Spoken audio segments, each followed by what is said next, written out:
with Alex Delgado. Now Central Valley Today. We begin with a startling statistic. Nationally, suicide is the third leading cause of death for youth between the ages of 10 and 14, and the second leading cause of death with those ages 15 to 34. Now, here locally, a survey taken at a youth conference in the South Valley showed that depression and suicide were the #1 concerns for teenagers. Here with more on what to look out for and where your kids can get help is Carlos Flores. He is the trauma coordinator with Children's Hospital Central California. Carlos, how are you? Oh, I'm doing great. Today, Thank this you. is a topic that's very close to your heart. I know that. And in fact, not only are you the trauma coordinator there at Children's Hospital, but you are also a faith community nurse. That's right. Right? What is that exactly? Faith community nurse is a nurse that has some specialized training to work with faith-based groups. And essentially, we incorporate the intentional care of the spirit along with the mind and the body. Now, last year at this time, in November of last year, we spoke about this very topic, and we were launching a new program through a health ministries program that can also be used in a secular world. But we launched a program to address this issue of teen suicide prevention. Since that time, we've spoken with literally hundreds of youth in the San Joaquin Valley and throughout this local region, have had some wonderful and excellent results. Some of the evaluations that have come back have been tremendous. We know of 3 circumstances where there was actual intervention. So we're really hopeful to continue and expand this program. And by intervention, you mean? Saving someone's life. Saving someone's life in what way? Through therapy, through the workshop, the program, in what way? What our program emphasizes is what is referred to as a QPR, a question, persuade, and refer. We are not a training session, we are not a counseling session, but what we do is we help the layperson recognize when someone may be in trouble, what to do about it, and who to get help from.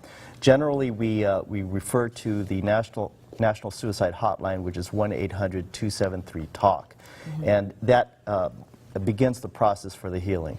Now, a lot of the suicide attempts come from depression, right? That's right. 90% of the people that do commit suicide have a mental illness of some sort, either depression or bipolar disorder or another. Now, depression stems from so many things, from what you've written here, and there's so many factors. Can you touch on that a little bit? Sure. There's essentially 4 factors. So genetics, environment, temperament, and life experience. So the genetics part of it, each of us has a certain biological makeup within our brain. So people that, for example, have an overabundance of serotonin, which is a neurotransmitter, do have a tendency to fall into the depression phase. But coupled with the environment, so how we were raised as kids, if there was anything in our past that predisposes us to not being able to cope with certain problems. Temperament, if we're quick to anger, if we have a low tolerance of each other or of problems, that sort of thing. And then certainly life experiences. The life experience is usually what pushes us over the edge. So it could be a significant loss, which of course many of us have experienced, whether it's a death in the family or a divorce or whatever the circumstances are.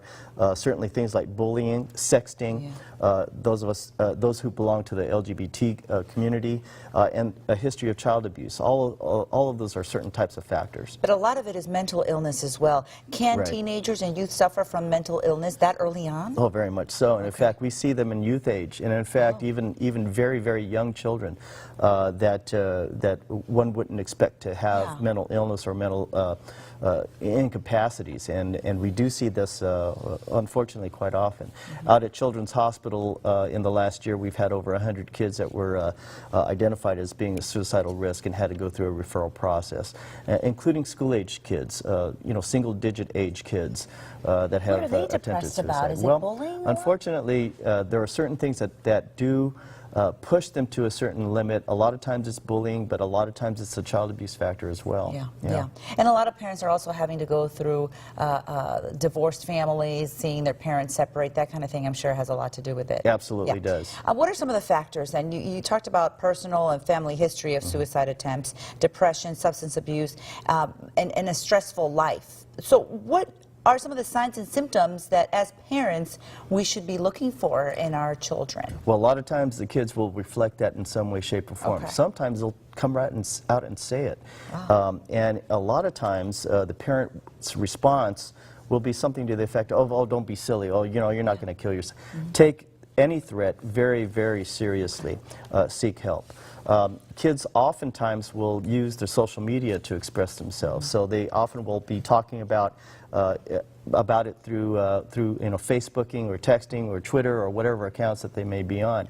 They also express themselves through art. So we know that there have been certain circumstances where the child's or the teen's room is covered in artwork that is just dark in nature, and if the parent had actually paid attention to what they were doing, they may have been able to get the child help when they needed it. All right, so you say just ask straight out, are you thinking about killing yourself? That's right. Then listen, tell them that you care about them, and then offer help. And where can parents go to get help? The first step is to go to the national hotline, Okay. which is 1-800-273-TALK.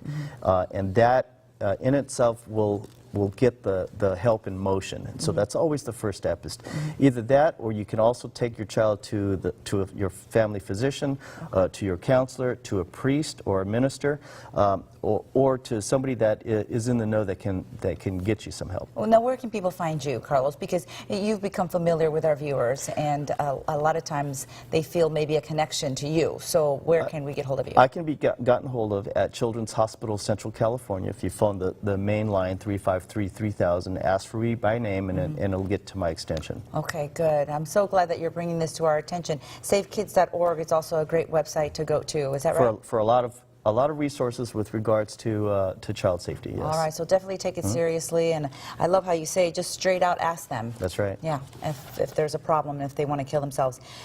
Goodness gracious, well, thank you so very much, and you talked about how people have tried to commit suicide, but they haven't or did because of how others responded to them. That's absolutely Yeah, right. Just us caring for each other is a factor that will help save a person's life. Carlos, thank you so very much. Certainly. I really appreciate it. And you know, you heard Carlos mention that one of the biggest reasons young kids fall into depression is because of bullying.